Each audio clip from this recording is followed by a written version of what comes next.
All right, I have the perfect setup to research strange people. I'm dating. And I figured, while looking for some people strange enough to tell a story about, I could, dig up a guy who wants to marry me and start having babies or something. So my first research subject was a decent guy. He showered before meeting me. He didn't pick his nose or fart profusely. And I was thinking, well, he might not be strange enough to talk about, but maybe I found a good one. And then he made a classic first date gaffe. He asked me about my family. And then I had to say, well, actually, my mom passed away a few years ago, and there it is. It's out there, plopped down between us on the table, my dead mother. Now, this is an awkward situation for a first date, but you have to respond. Appropriate responses include the generic sympathy, the creative change of subject, or this guy's choice, empathy. To elaborate, what he actually said was, I know exactly what that's like. Like this morning, I got an email from Amazon saying that my order was going to be like a month late, so I had to cancel it. Now, I don't know how many of you have had to watch a loved one die, God forbid. I certainly hope none of you have ever had to cancel an order with Amazon. But though they are both tragic occurrences, I would not, and this might just be me, but I would not generally think to compare the two. So moving on to research subject number 2. Subject number 2 was a talker, but on the plus side, he talked endlessly. So I could save my breath for you guys. But we had these really amazing things in common, only he never got to hear about that. Like, how many people here know what the Bayeux Tapestry is? The Bayeux Tapestry? Oh, I'm impressed. Okay, I've polled pretty much everyone I know, and other than you guys, no one knows what I'm talking about. But when he brought up the tapestry, I was like, oh my God, I've actually been there. I saw it in France. And instead of being duly impressed with my genius, or in any other way acknowledging that I am probably the only American female of marriageable age who has any idea what he's talking about, he proceeded to educate me about his trip to France and his tour of World War II sites. Now, I have also toured Normandy, being a big World War II buff, like most women, but he never got a chance to hear about that. And then when the bill came, he was so busy educating me that he couldn't look for his wallet, so at least he got a free meal out of it. Now, as I don't want to sound like one of those all men suck kind of women, I will admit that I'm not totally perfect. I do on occasion come off as a little bit weird myself.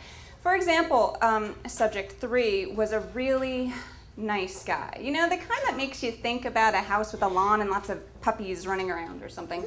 And we were getting along really well, and I was feeling really comfortable. Big mistake. Do not let your guard down on a first date.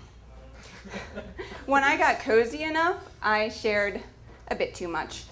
See, I am fascinated at the differences between American and European television, and I think it's really neat that you can actually see boobies on European TV, and so I shared that with him, and then I started talking about how, we used to see real boobs in movies, and now they're all fake, and then maybe I started talking about how, we all watch way too much porn, and how unbelievably unreal porn star breasts have become. I mean, come on! Who wears a size 1 dress, has triple D cups that don't even move when you're bouncing up and down?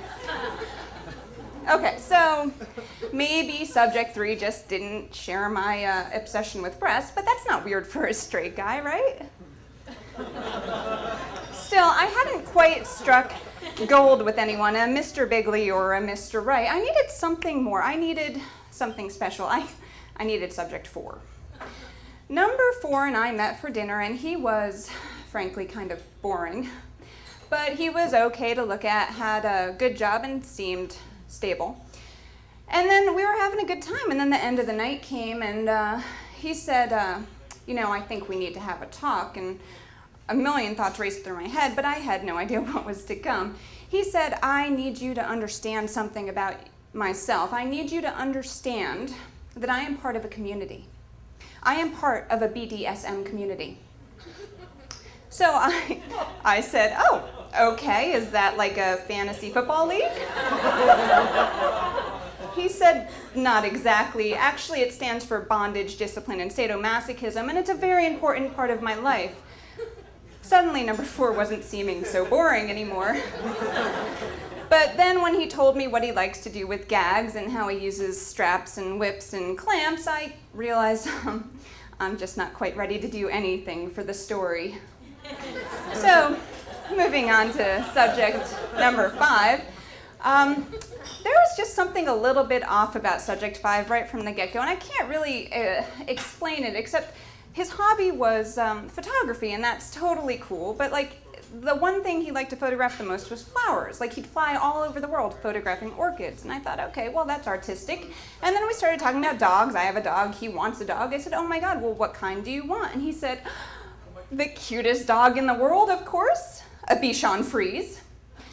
Now, rather than dwelling on why he had asked me out instead of someone who maybe would fit his preference a little bit better, I said, okay, well, let's change the subject here. What do you like to do for fun? And without an ounce of irony or humor in his voice, he replied, I love to shop. Oh my God, I could shop for hours. And then he complimented me on my cranberry toenail polish. And then he asked me out again.